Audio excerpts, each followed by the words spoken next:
This is the first video in a series on the rise and fall of classical civilization. Classical civilization was established by the Greeks in the period of time that I'll refer to as the Age of Reason. So that'll be the focus for many of the videos in this series. Now that Age of Reason took place between about 600 and 300 BC. And the Greek Empire is going to collapse. And then the Roman Empire is going to dominate the world politically for a time, for hundreds of years. And the Romans are very impressed by the Greek culture, which becomes known as Hellenistic culture, and so they adopt it for themselves. And so the period of classical culture is really going to extend from about 600 BC until Rome falls apart, which will be about 476 AD. And in the midst of that, there's going to be the rise of Christianity, where the gospel message, the Word of God, the biblical worldview that had been contained within the Jewish community is going to go out into all the world. Now, one of the central elements of Greek culture, of classical civilization, is philosophy.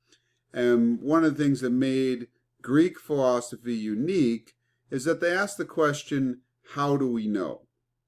And that became a focus for them. Chinese philosophy is going to focus more on ethics. Chinese philosophy will also be rather sophisticated, and it's arising around the same time. In India, there will also be philosophy there, particularly found in the Upanishads. And the difference there is they're going to get more into the question of the nature of reality. What is the true nature of things? But not so much into the question of how do we know?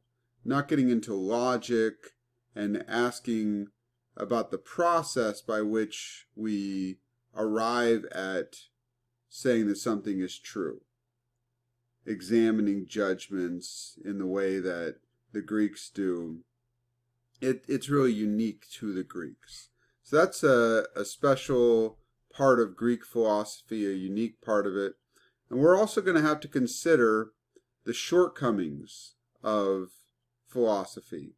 One of the things that really gets philosophy off the ground is a critical analysis of the old Greek worldview. That old Greek worldview that was focused on polytheism and looking to explain the world in a more rational way. But how far would they go with that? How far would they go with that critique? Would they stop short and basically stick with the old worldview? Or would they press that, continue to raise questions until they get to a foundation of knowledge? That'll be a question to consider. Another central element of classical civilization is democracy. They don't want to just have rule by force, but rather by discussion, by rational discourse, decide what is the best way to govern, what are the best laws. The theater was also an important part of classical civilization. In the theater, you could do something beyond what philosophy could do. In philosophy, you tell people what is true. You tell people about the nature of reality, about what is the good, about how you know. But with the theater, you can go deeper in an analysis of civilization and its the good and the bad. You can go deeper by showing what a civilization looks like, showing some of the tensions that exist within a worldview. And that's something that's done very well in Greek theater, as we'll see. The historians, Greek historians, also did excellent work, particularly Herodotus and Thucydides. Herodotus wrote especially about the Persian Wars, and Thucydides wrote about the Civil War, which is known as the Peloponnesian War. For Herodotus, he's going to be describing an event within Greek civilization, within that Age of Reason, that's going to highlight the strengths of the Greeks, that it's because of their focus on the critical use of reason that they're able to defeat an army that is of millions of soldiers, where they're having thousands. How are they able to do that? Well, they value this new way of life, they value their freedom, and they're willing to fight and die for it. And so that gives them a great advantage. But then not much longer than that, you're talking about 50, 60 years later, they end up in a state of civil war. And in the midst of that, the philosophical questions that they've been dealing with, they struggle with. They're not able to make sense of the world. And they end up with positions that don't make a whole lot of sense. And they start to think that maybe knowledge is not possible. So they're going to be fighting. They're going to be at war, like we see here. They're slaughtering each other. The Greeks are slaughtering each other. And the reason is because they've ended up in skepticism and what is known as sophistry. Sophistry is basically pseudo-intellectualism. It's where somebody is trying to appear to be an intellectual. They maybe even believe themselves that they are intellectual and that they're concerned about knowledge, but they're really not. It's really a show. And so that civil war is going to be really a sign that the Greeks have turned away from that love of the critical use of reason. Another sign is going to be right at the time of the end of the Civil War, they're going to put Socrates to death.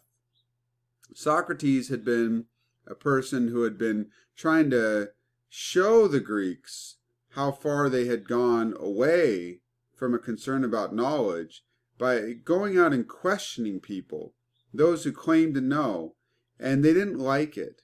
And it really starts to highlight their shortcomings and that they don't really have knowledge. And young people especially are watching Socrates do this, and they're really taken in by it in a good sense. They're remarking on how amazing Socrates is at being able to expose ignorance.